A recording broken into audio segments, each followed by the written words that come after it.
you tell me your name and what is your job here at Hofstra? My name is Jennifer Davis, and I'm lead learning specialist in program for academic learning skills. And in your career here at Hofstra, how have you changed students' lives? How have you seen, per se, a freshman come in and leave senior year? What is their capabilities and how have they changed? Well, that's a very broad question, but a good one. Uh, there are students that come in with not a lot of confidence, but leave graduating with honors. Probably 75% of all our students in SAS uh, graduate with at least a 3.0 or better. So any myth or is just not true. We're just a really capable group.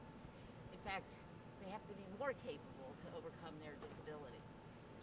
Uh, it depends on the disability. So there's students that have dyslexia and or processing, and because college is set up so differently than high school, they're especially because they're interested in learning, they flourish.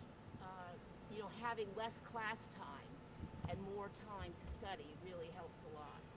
And speaking of like overcoming disabilities and like doubts per se, what is something that you would say a student has come to you about that they have really overcome in a matter of no time, whether that's freshman year to sophomore year to junior year? Yeah.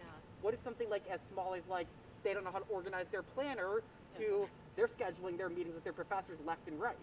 Right, right. I think that they learn to advocate for themselves. Lots of students aren't particularly collegiate level, not just kids with disabilities, writing, and they usually leave after their freshman year writing beautifully. So that takes a lot of work, and I think it's just a matter of confidence too, because they can reason abstractly and they're articulate. It's just sometimes it's hard to get it on paper. And it takes a lot of confidence to speak up for yourself, whether you're an SAS or not. It's part of the college application process. It's part of just growing up and being an adult. Absolutely. What is something you would say as just as a SAS tutor that really indicates that SAS students can overcome roadblocks, whether they are doubted by their professors, their friends, their classmates, local university professors? What is something that they just take and they run with it and they just do so much better than anyone could ever imagine? Right, right. I try to have this view, I call it like pragmatic optimism, so that there are real obstacles. So we literally pragmatically address each one, just like you would for any student. And they see, wow, if I change my perspective, if I get some help, if I learn how to advocate for myself, I'm going to be successful. And that's definitely one of the most rewarding things. And that is so rewarding, especially amidst the pandemic, and rewarding yourselves is so huge and different. Kids are learning remotely, kids are here. What is something that you could tell future applicants, if they were to ever see this video, about how the SAS program has really changed your life for teaching and maybe something that you've seen in a student's life that's changed? Um, I think that for some students, uh, college. The college experience might be the first time that they realize how bright they are, and that's amazing. They're not necessarily good standardized test takers, but as far as writing and reading and taking exams, they do beautifully. And I think there's a certain amount of self-esteem that comes from that over the 4 years that no one can take away from you. It's pretty amazing. And I think that's totally amazing. Personally, as an SAS student and as someone who's overcome learning disabilities his whole life, I really felt that I wouldn't even make it to college.